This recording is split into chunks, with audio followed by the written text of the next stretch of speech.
കാവ്യശാസ്ത്രത്തിലെ പ്രശ്നപത്ര 5-ലെ 23-ാമത്തെ ക്വസ്റ്റ്യനാണ് നമുക്കിനി വായിക്കേണ്ടത്. എന്താണ് മുകളിൽ നമ്മൾ തൊട്ട് മുകളിലുള്ള 2 ക്വസ്റ്റ്യൻസിൽ ഒന്ന് ആലോചക്ക് അയാളുടെ ഗുണങ്ങൾ എന്തൊക്കെയാണ്, എന്താണ് ആലോചന എന്നൊക്കെയുള്ളതാണ്. ഇനി നമുക്ക് അടുത്തതിൽ ആലോചനയ്ക്ക് വിവിധ പദ്ധതിയും കാ സംക്ഷിപ്ത പരിചയ ദീജിയെന്നാണ്. നിരൂപണത്തിൻ്റെ വ്യത്യസ്തമായിട്ടുള്ള രീതികൾ, പല തരത്തിലാണ് നിരൂപണം ചെയ്യുക. ആ വ്യത്യസ്തമായിട്ടുള്ള രീതികളെ ചുരുക്കി പ്രതിപാദിക്കുക എന്നാണ്. നിരൂപണം എപ്പോഴും ഒരേ തരത്തിലല്ല, പല തരത്തിലും നിരൂപണം നടത്താറുണ്ട്. അപ്പോൾ അതെങ്ങനെയൊക്കെയാണെന്നാണ്. 1. आलोचना के व्यापक कार्य को समेटने के लिए विभिन्न पद्धतियाँ प्रयुक्त हुई जो निम्न प्रकार है. നിരൂപണത്തിൻ്റെ വ്യാപകമായിട്ടുള്ള ആ പ്രവർത്തനത്തെ, നിരൂപണം അല്ലെങ്കിൽ ക്രിറ്റിസിസം എന്നുള്ളത് വിശാലമാണ്, അതിനെ ഒരുമിച്ച് കൊണ്ടുപോകാൻ വേണ്ടി വ്യത്യസ്തമായിട്ടുള്ള പദ്ധതികൾ, വ്യത്യസ്തമായിട്ടുള്ള രീതികൾ ഉപയോഗിച്ചിട്ടുണ്ട്. അത് താഴെ കൊടുത്തിരിക്കുന്നു. അതിൽ ഒന്നാമത്തെ രീതി ആത്മപ്രധാൻ യാ പ്രഭാവാത്മക ആലോചന. ആത്മപ്രധാൻ, ഇംപ്രഷനിസ്റ്റ് ക്രിറ്റിസിസം. യഹ് ആലോചന കാ ബഡാ ഹി സ്വച്ഛന്ദ രൂപ ഹെ. ആലോചനയുടെ ക്രിറ്റിസിസത്തിൻ്റെ ഏറ്റവും സ്വതന്ത്രമായിട്ടുള്ള രൂപമാണ്. എന്ന് പറഞ്ഞാൽ സ്വതന്ത്രമായിട്ട് ക്രിറ്റിസിസം ചെയ്യുന്ന പദ്ധതിക്കാണെന്ന് പറയുക ആത്മപ്രധാൻ അല്ലെങ്കിൽ പ്രഭാവാത്മക ആലോചന എന്ന് പറയുന്നത്. ഇസ്മേ ആലോചക് കിനി ഭി നിയമോ യാ സിദ്ധാന്തോ മേ ബന്ധ് കർ ചലന നഹി ചാഹത്ത. സ്വതന്ത്രമായിട്ട് ക്രിറ്റിസിസം നടത്തുന്ന ഒരു വ്യക്തി ഒരു നിയമങ്ങളെയും ഒരു സിദ്ധാന്തങ്ങളിലും പെടാതെ അയാൾ മുന്നോട്ട് പോകണം. ഒരു നിയമങ്ങളോ സിദ്ധാന്തങ്ങളോ ഇല്ലാതെ അയാൾ എന്ത് ചെയ്യും? അയാളുടെ ഡ്യൂട്ടി നിർവഹിക്കും. നിരൂപണം എന്നുള്ള ആ ഡ്യൂട്ടി നിർവഹിക്കുന്നു. ഇസ്മേ കവി അപ്പനെ ഹി ഊപ്പർ പടേ ഹുയെ പ്രഭാവം കോ മഹത്വ ദേത്താ ഹെ. ഇതിൽ കവി എന്ത് ചെയ്യുന്നു? തൻ്റെ മേൽ ഉണ്ടാകുന്ന സ്വാധീനത്തിന് മഹത്വം കൊടുക്കുന്നു. കവി ഇവിടെ ആലോചിക്കുന്നാക്കിയ കൊള്ളാം കേട്ടോ. വഹ് ശാസ്ത്ര കാ ആധാർ നഹി ലേത്ത. ആലോചക് ഇവിടെ ആലോചകാണ് കേട്ടോ. ഇതിൽ ക്രിറ്റിസിസം ചെയ്യുന്ന വ്യക്തി, നിരൂപകൻ, തൻ്റെ മേൽ ആ കൃതി വായിക്കുമ്പോഴുണ്ടാകുന്ന സ്വാധീനം, തൻ്റെ മനസ്സിൽ ആ കൃതിയോടുള്ള ഒരു ഇൻഫ്ലുവൻസ് ഉണ്ടല്ലോ, അതിനാണ് മഹത്വം കൊടുക്കുക. അയാളത് വായിച്ചപ്പോൾ അയാൾക്ക് ഒരു ഇംപ്രഷൻ കിട്ടി, അതാണ്. വഹ് ശാസ്ത്രക്ക് ആധാർ നഹി ലേത്ത. അയാൾ ശാസ്ത്രത്തെ ആശ്രയിക്കാറില്ല. കാരണം നിരൂപണം നടത്താൻ വേണ്ടി ചില പദ്ധതികളുണ്ടല്ലോ, അതിനെ ആശ്രയിക്കുന്നില്ല അയാൾ. വരൻ അപ്പനി രുചി കോ മുഖ്യത ദേത്താ ഹെ. അയാളുടെ ആ താല്പര്യത്തെ മാത്രം പ്രാധാന്യം കൊടുക്കുന്നു. താല്പര്യത്തിന് മാത്രം പ്രാമുഖ്യം കൊടുക്കുന്നു. ഉസ്കി ശൈലി ഭാവപൂർണ്ണ ഹോത്തി ഹെ. അയാളുടെ ശൈലി ഭാവം നിറഞ്ഞതായിരിക്കും. ആലോചന കാ യഹ് രൂപ് വൈയക്തി ഹോത്താ ഹെ. ആലോചനയുടെ, നിരൂപണത്തിൻ്റെ ഈ രീതി അത് വ്യക്തിപരമായിട്ട് ആയിരിക്കുക. ആ വ്യക്തി ആ കൃതിയോട് അയാൾക്കുണ്ടാവുന്ന ഇംപ്രഷനെ ആധാരമാക്കി അയാൾ എന്ത് ചെയ്യുന്നു? ആ കൃതിയെ മൂല്യാങ്കൻ ചെയ്യുന്നു. ഭാരതേന്ദു और द्विवेदी युग में इस शैली का अवलंबन ग्रहण किया गया था. ഭാരതേന്ദു കാലഘട്ടത്തിലും ദ്വിവേദി കാലഘട്ടത്തിലും ഇത്തരത്തിലുള്ള ആത്മപ്രധാൻ ശൈലിയാണ് അന്ന് അവലംബിച്ചിരുന്നത്. അടുത്ത സൈദ്ധാന്തിക ആലോചന, തിയററ്റിക്കൽ ക്രിറ്റിസിസം. സിദ്ധാന്തത്തെ ബേസ് ചെയ്തിട്ട് നിരൂപണം ചെയ്യാൻ വേണ്ടി ചില പദ്ധതികളും സിദ്ധാന്തങ്ങളും ഒക്കെ ഉണ്ടല്ലോ, അതിനെ ആസ്പദമാക്കിയിട്ട് കൃതികളെ എന്ത് ചെയ്യും? നിരൂപണം ചെയ്യാറുണ്ട്. इसमें आलोचक स्वयं अपनी प्रतिभा और प्राचीन ग्रंथों के आधार पर कतिपय सिद्धांतों का निर्माण करता है और उन्हीं के आधार पर किसी कृति की आलोचना करता है. ഇതിൽ നിരൂപകൻ സ്വയം തൻ്റെ പ്രതിഭ, അതുപോലെ പ്രാചീന ഗ്രന്ഥങ്ങളെയും ആസ്പദമാക്കി ചില സിദ്ധാന്തങ്ങളെ നിർമ്മിക്കുകയും അതിനെ ആസ്പദമാക്കിയിട്ട് ഏതെങ്കിലും കൃതിയെ നിരൂപണം ചെയ്യുകയും ചെയ്യുന്നു. കവി സ്വന്തം പ്രതിഭയ്ക്കും പ്രതിഭ വച്ചുകൊണ്ടും പ്രാചീന ഗ്രന്ഥങ്ങളെ വച്ചുകൊണ്ടും ചില സിദ്ധാന്തങ്ങളെ നിർമ്മിക്കുന്നു. എന്നിട്ട് ആ സിദ്ധാന്തങ്ങളെ ബേസ് ചെയ്തിട്ട് എന്ത് ചെയ്യുന്നു, ഏതെങ്കിലും ഒരു കൃതിയെ നിരൂപണം ചെയ്യുന്നു. സൈദ്ധാന്തിക ആലോചന കാ പ്രമുഖ വിഷയ സൈദ്ധാന്തിക ആലോചനയുടെ പ്രധാനപ്പെട്ട വിഷയം എന്തൊക്കെയാണ്? കാവ്യലക്ഷൻ, കാവ്യഹേതു, കാവ്യപ്രയോജൻ തഥാ കാവ്യക്ക് ആത്മ. കാവ്യത്തിൻ്റെ ലക്ഷണം അതിനുണ്ടോ? കാവ്യം എഴുതാനുള്ള കാരണം അത് വായിക്കുമ്പോൾ, ആ കൃതി വായിക്കുമ്പോൾ കിട്ടുന്നുണ്ടോ? കാവ്യത്തിൻ്റെ ലക്ഷ്യം എന്താണ്? അതുപോലെ ആ കാവ്യത്തിൻ്റെ ആത്മാവ് എന്താണ്? ഇതൊക്കെ എന്ത് ചെയ്യും? കാവ്യശാസ്ത്രം വെച്ചുകൊണ്ട് എല്ലാം വിലയിരുത്തും. हिंदी में आचार्य रामचंद्र शुक्ल की आलोचना में हमें इसके उदाहरण मिलते हैं. ഹിന്ദിയിൽ ആചാര്യ രാമചന്ദ്ര ശുക്ലിൻ്റെ നിരൂപണത്തിൽ നമുക്ക് ഇത്തരത്തിലുള്ള ഉദാഹരണങ്ങൾ കാണാൻ സാധിക്കും. അടുത്ത മൂന്നാമത്തത് ശാസ്ത്രീയ നിർണയാത്മക ആലോചന, जुडिशियल क्रिटिसिज्म എന്നാണ്. जुडिशियल क्रिटिसिज्म इसमें काव्य, कला अथवा अन्य शास्त्रीय सिद्धांतों के आधार पर किसी कृति की ആലോചന की जाती है. ഇതിൽ കാവ്യം, കല, മറ്റ് ശാസ്ത്രീയ സിദ്ധാന്തങ്ങൾ ഇതിനെയൊക്കെ ബേസ് ചെയ്തിട്ട് ഏതെങ്കിലും കൃതിയെ എന്ത് ചെയ്യുന്നു? ക്രിറ്റിസിസം ചെയ്യുന്നു. സൈദ്ധാന്തിക ആലോചന കാ ഏഹ് വിലോം ഹേ. മുകളിൽ പറഞ്ഞ സൈദ്ധാന്തിക ആലോചനയുടെ നേരെ ഉൾട്ടയാണ്, ഓപ്പോസിറ്റാണ് അത് ഈ ശാസ്ത്രീയ അല്ലെങ്കിൽ നിർണയാത്മക ആലോചന. ഏക സിദ്ധാന്തവും കോ വ്യവഹാർമേം ലാത്താ ഹൈ. സിദ്ധാന്തങ്ങൾ എന്തൊക്കെയാണോ അതിനെ പ്രാവർത്തികമാക്കും. സിദ്ധാന്തോं की कसौटी पर कठोरता से रचना को कसना इसका ഉദ്ദേശ്യ ഹേ. ആ സിദ്ധാന്തങ്ങളുടെ ചാണക്കല്ലിൽ കഠോരതയോടുകൂടി രചനയെ ഉരച്ചു നോക്കുക എന്ന് പറഞ്ഞാൽ സിദ്ധാന്തങ്ങളുടെ ഉരകല്ലിൽ ഒക്കെ എന്ത് ചെയ്യും? ഈ കൃതിയെ നന്നായിട്ട് ഉരയ്ക്കും എന്ന് പറഞ്ഞാൽ പൂർണ്ണമായിട്ടും അതിനെന്ത് ചെയ്യും? വായിച്ച് കറക്റ്റായിട്ടുള്ള കാര്യങ്ങൾ എന്ത് ചെയ്യും? പറഞ്ഞു കൊടുക്കുക എന്നുള്ളതാണ് ഇതിൻ്റെ ഉദ്ദേശം. ഇസ് പ്രകാർ കി ആലോചന പൂർവവർത്തി യുഗവുമേ ഖൂബ് മിൽത്തി ഹൈ. ഇത്തരത്തിലുള്ള ക്രിറ്റിസിസം പണ്ട് കാലഘട്ടത്തിലുള്ള, അതായത് സാഹിത്യത്തിൻ്റെയൊക്കെ ഈ മധ്യകാലം എന്നൊക്കെ നമ്മൾ പറയില്ലേ, ആ കാലഘട്ടങ്ങളിൽ കൂടുതൽ കാണപ്പെടുന്നു. അടുത്ത വ്യാഖ്യാത്മക ആലോചന, इंडक्टिव क्रिटिसिज्म. इस प्रकार की आलोचना में पहले आलोचक सहृदयपूर्वक कवि के अंतरात्मा में प्रवेश कर उसके भावों को समझाने के लिए आवश्यक पृष्ठभूमि तैयार करता है. ഇത്തരത്തിലുള്ള ക്രിറ്റിസിസത്തിൽ ആദ്യം ആലോചകൻ എന്ത് ചെയ്യും? ആദ്യം ഈ ക്രിറ്റിസിസ് ചെയ്യുന്ന വ്യക്തി എന്ത് ചെയ്യും? നിരൂപകൻ എന്ത് ചെയ്യും? വളരെ സഹൃദയത്വത്തോടുകൂടി കവിയുടെ അന്തരാത്മാവിലേക്ക് പ്രവേശിച്ചിട്ട്, കവി എന്ന് പറഞ്ഞാൽ ആ എഴുത്തുകാരൻ്റെ, ആ കൃതിയുടെ കർത്താവിൻ്റെ അന്തരാത്മാവിലേക്ക് പ്രവേശിച്ചിട്ട് അയാളുടെ ഭാവങ്ങളെ മനസ്സിലാക്കാൻ വേണ്ടി ആവശ്യമായിട്ടുള്ള ഒരു പശ്ചാത്തലം തയ്യാറാക്കുന്നു. ആദ്യം ആ കവിയുടെ അന്തരാത്മാവിലേക്ക് ഇറങ്ങിച്ചെന്നിട്ട് അയാളുടെ ഭാവങ്ങൾ എന്താണ് എന്ന് മനസ്സിലാക്കാൻ വേണ്ടിയുള്ള ആവശ്യമായിട്ടുള്ള ഒരു പശ്ചാത്തലം അയാൾ തയ്യാറാക്കുന്നു. फिर उनके ഹൃദയംഗം കരാനേമേ സഹായിക്കൊക്കത്താഹെ. അപ്പം ആ ലേഖകൻ്റെ അന്തരാത്മാവിലേക്ക് ഇറങ്ങി കഴിഞ്ഞപ്പോഴത്തേക്ക് അയാളുടെ ഭാവങ്ങളെ മനസ്സിലേക്ക് കൊണ്ടുവരാൻ വേണ്ടി അത് സഹായകമായിട്ട് മാറുന്നു. വഹ് വ്യാഖ്യാത നഹീം. അയാൾ ഏതെങ്കിലും കാര്യത്തെ വ്യാഖ്യാനിക്കാനല്ല ഇരിക്കുന്നത്, വരൻ സ്രഷ്ടാപി ബൻജാത്ത. അയാൾ പുതിയ കാര്യങ്ങളെ നിർമ്മിക്കാൻ വേണ്ടിയാണ് ഇരിക്കുന്നത്. ആചാര്യ എന്നാക്കണം, ഇയാളുടെ മുകളിലൊരു കുടക്കാല് പോലെയുള്ള അടയാളം. ആചാര്യ രാമചന്ദ്ര ശുക്ലയ്ക്ക് ആലോചനാമേ ഹമേ ഇസ് പ്രകാർ കെ ഉദാഹരൺ മിൽത്തെ ഹെ. അടുത്ത തുലനാത്മക ആലോചന, कंपैरेटिव क्रिटिसिज्म.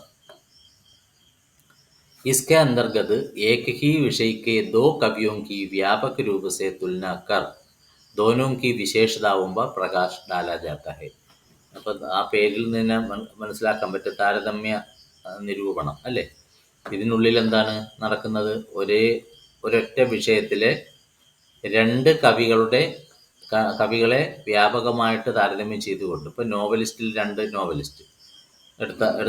നോവലുകൾ ഉണ്ടെന്ന് വിചാരിച്ചോളൂ. ആ രണ്ട് നോവലുകൾ ഒന്നിനെ മറ്റൊരു നോവലുമായിട്ട് താരതമ്യം ചെയ്തു നോക്കും. എന്നിട്ട് രണ്ടിൻ്റെയും വിശേഷതകളെ പ്രതിപാദിക്കുന്നു. അഥവാ കഭി കഭി ഏക് വിഷയ്ക്ക് വിഭിന്ന കൃതിയോं की तुलना की जाती है. അല്ലെങ്കിൽ ഒരാളിൻ്റെ ഒരു വിഷയത്തെ മറ്റുള്ള വ്യത്യസ്ത കൃതികളുമായിട്ട് എന്ത് ചെയ്യുന്നു, താരതമ്യം ചെയ്യുന്നു.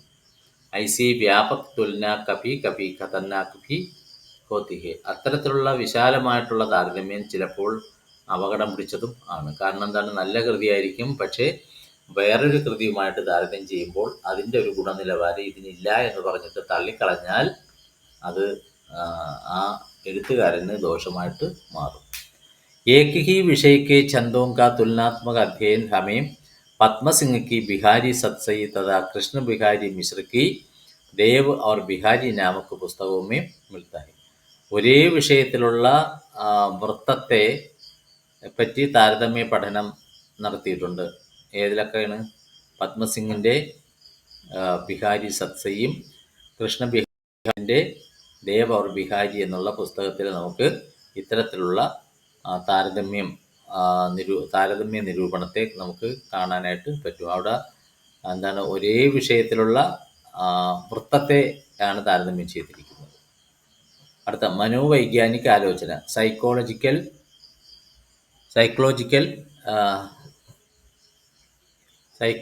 क्रिटिसिज्म. इस प्रकार की आलोचना में कवि और कलाकार के अंतस का अध्ययन किया जाता है. ആന്തരികമായിട്ടുള്ള ഭാവങ്ങളെ പഠനം നടത്തുന്നു. കവിയുടെയോ ഒരു കാവ്യം എഴുതിയ ആളിൻ്റെയോ. काव्य के मूल स्थित भावों और प्रेरणाओं का विश्लेषण इसका प्रमुख उद्देश्य है.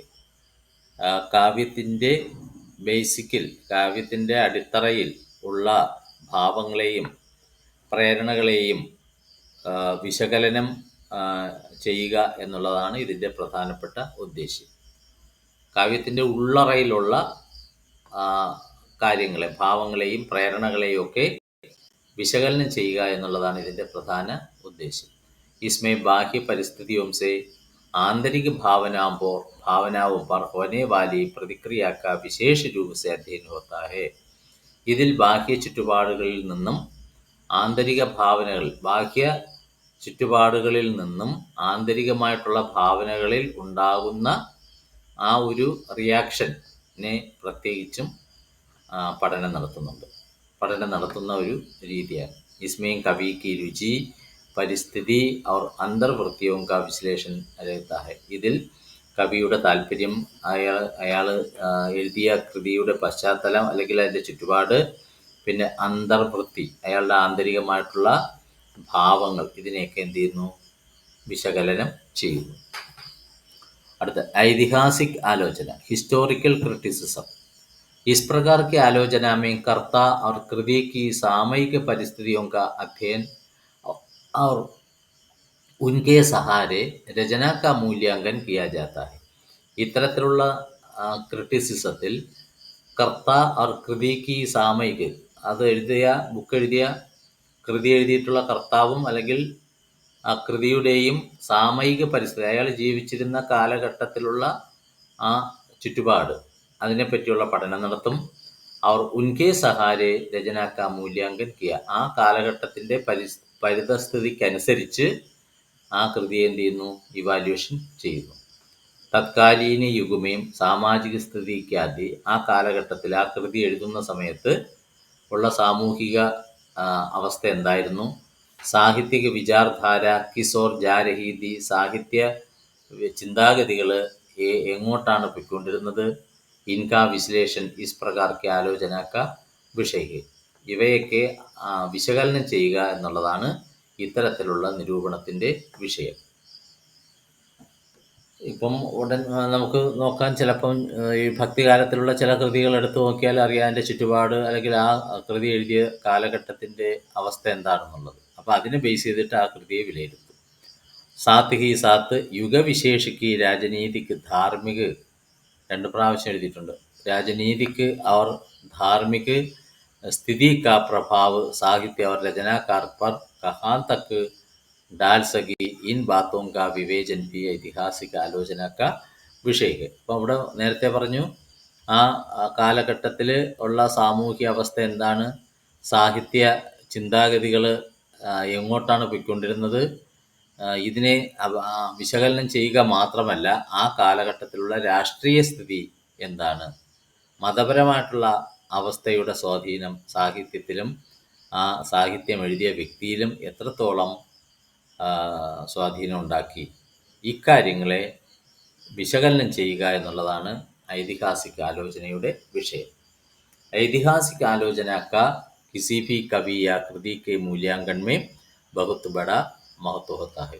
ചരിത്രപരമായിട്ടുള്ള ഹിസ്റ്റോറിക്കൽ ക്രിറ്റിസിസത്തിൽ ഏതെങ്കിലും ഒരു കവി അല്ലെങ്കിൽ കൃതിയുടെ മൂല്യാങ്കനത്തിൽ വളരെയധികം മഹത്വം ഉണ്ടെന്നാണെന്ന് പറഞ്ഞാൽ ഒരു കൃതിയുടെയോ ഒരു കവിയുടെയോ കവിയെ പറ്റിയോ വിലയിരുത്തുന്നതിൽ ഈ ഹിസ്റ്റോറിക്കൽ ക്രിറ്റിസിസത്തിന് വലിയ പ്രാധാന്യമാണ് ഉള്ളത്.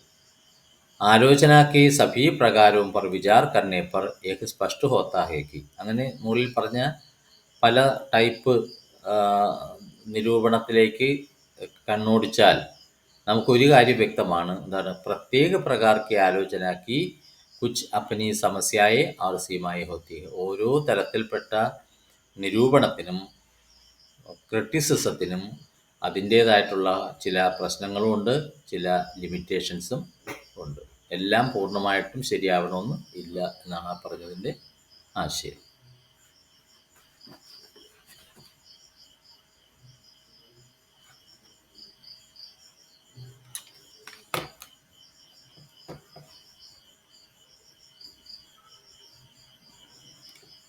ഇനി അടുത്തൊരു ചോദ്യം, ഭാരതീയ ആലോചനാ പദ്ധതിക്ക് പ്രമുഖ വിശേഷതാओं की विवेचना कीजिए.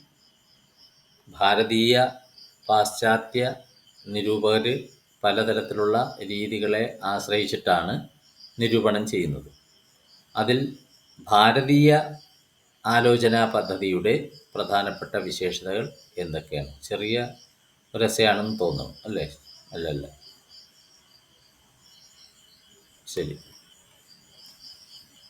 ഭാരതീയ കൺസെപ്റ്റ് അനുസരിച്ച് നടത്തുന്ന നിരൂപണത്തിൻ്റെ പ്രധാനപ്പെട്ട വിശേഷതകൾ എന്തൊക്കെയാണ്?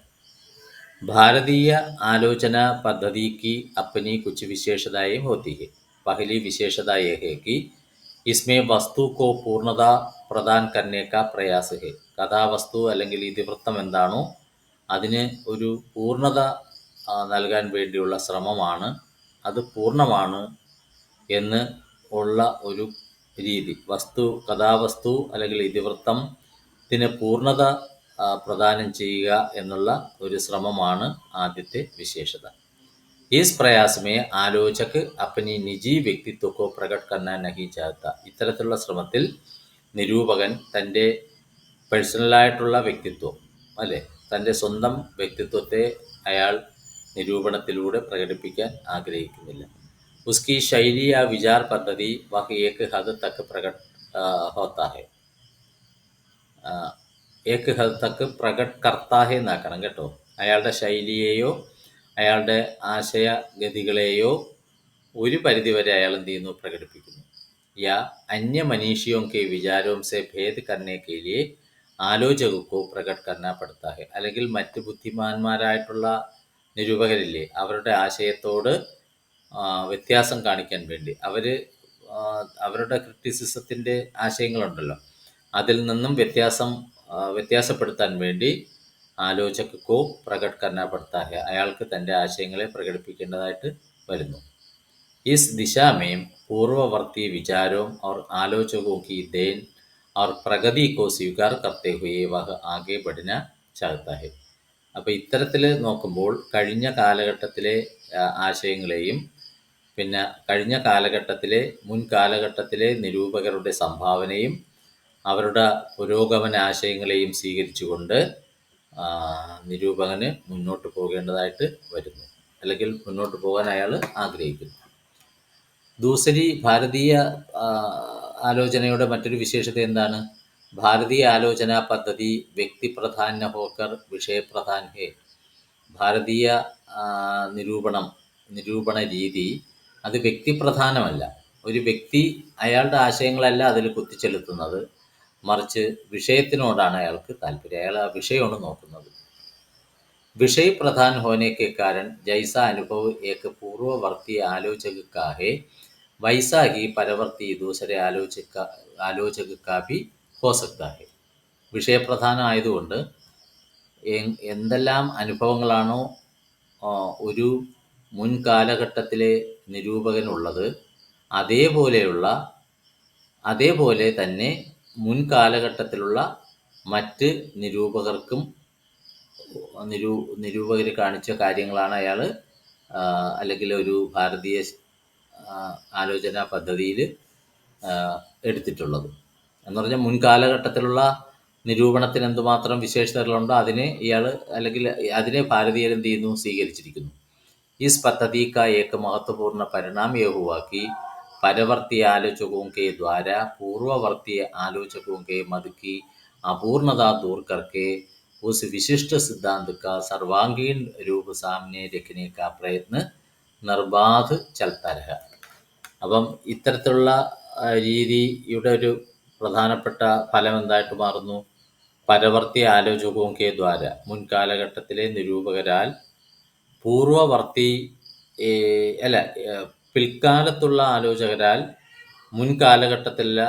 കാലഘട്ടത്തിലുള്ള നിരൂപകരുടെ അഭിപ്രായത്തിൻ്റെ അപൂർണത ദൂരീകരിച്ചുകൊണ്ട് ഉസ് വിശിഷ്ട സിദ്ധാന്ത സർവാംഗീണ രൂപ സാമനെ രഖനെ കാ പ്രയത്നം, ആ വിശിഷ്ടമായിട്ടുള്ള സിദ്ധാന്തത്തെ സമ്പൂർണമായിട്ട് നമ്മുടെ മുന്നിൽ കൊണ്ടുവരാൻ വേണ്ടിയുള്ള പ്രയത്നം യഥേഷ്ടം നടക്കുന്നു.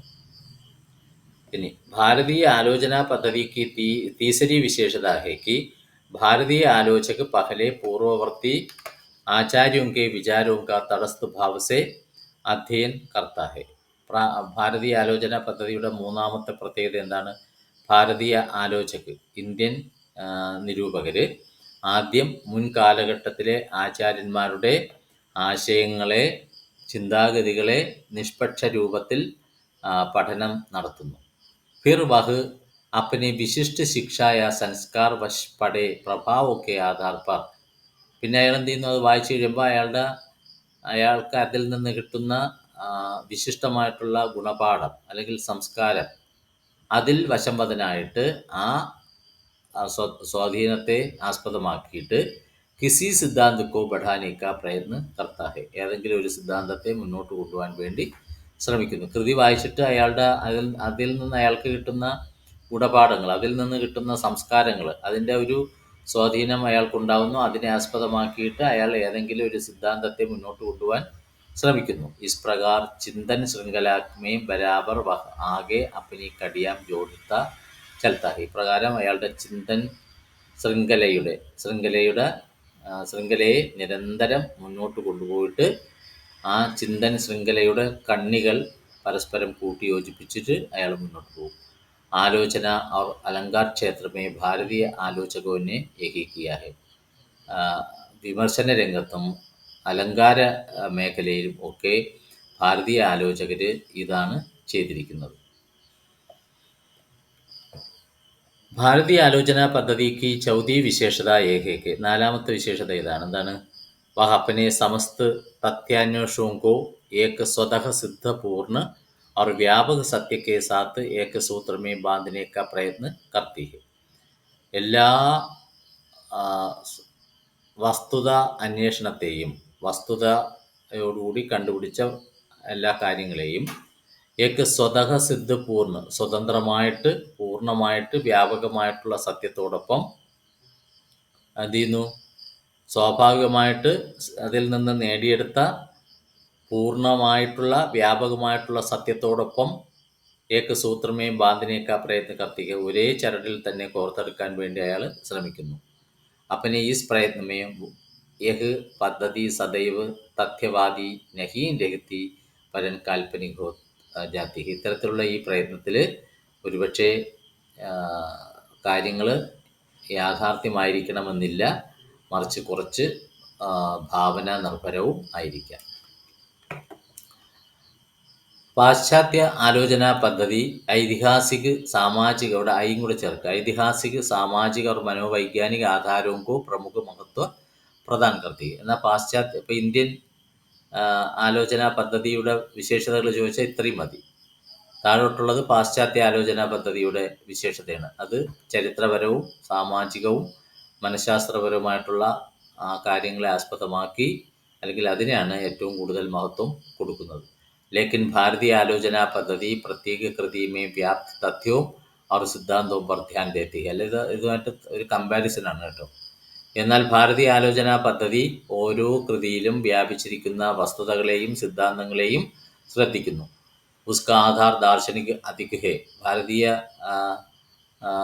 ക്രിറ്റിസിസത്തിൻ്റെ അടിത്തറ എന്ന് പറയുമ്പം ഫിലോസഫിയാണ്. അതിൽ ഫിലോസഫിയാണ് കൂടുതലും. ഇൻ തഥ്യവും അവർ സിദ്ധാന്തവും കെ പ്രകാശമേ. ഇത്തരത്തിലുള്ള യാഥാർത്ഥ്യങ്ങളെയും സിദ്ധാന്തങ്ങളെയും പ്രതിപാദിക്കുന്നതിൽ വ്യക്തി കാപ്പന പ്രയത്ന കേവൽ പൂർണ്ണതാക്കി ഓർ പ്രയാസ ഹെ. വ്യക്തിയുടെ തൻ്റെ സ്വന്തം പ്രയത്നം കേവലം പൂർണ്ണതയിലേക്കുള്ള ഒരു ശ്രമമാണ്.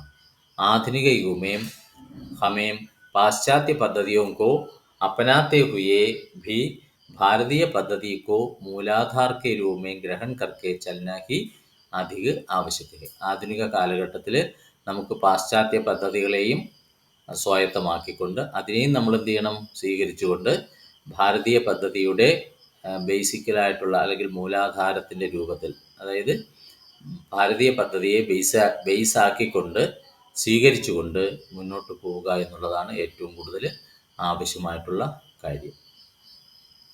അപ്പോൾ നമ്മുടെ പാശ്ചാത്യ പദ്ധതികളെയും നമ്മുടെ ഭാരതീയ പദ്ധതികളെയും കൂടി മിക്സ് ചെയ്തിട്ട് ഭാരതീയ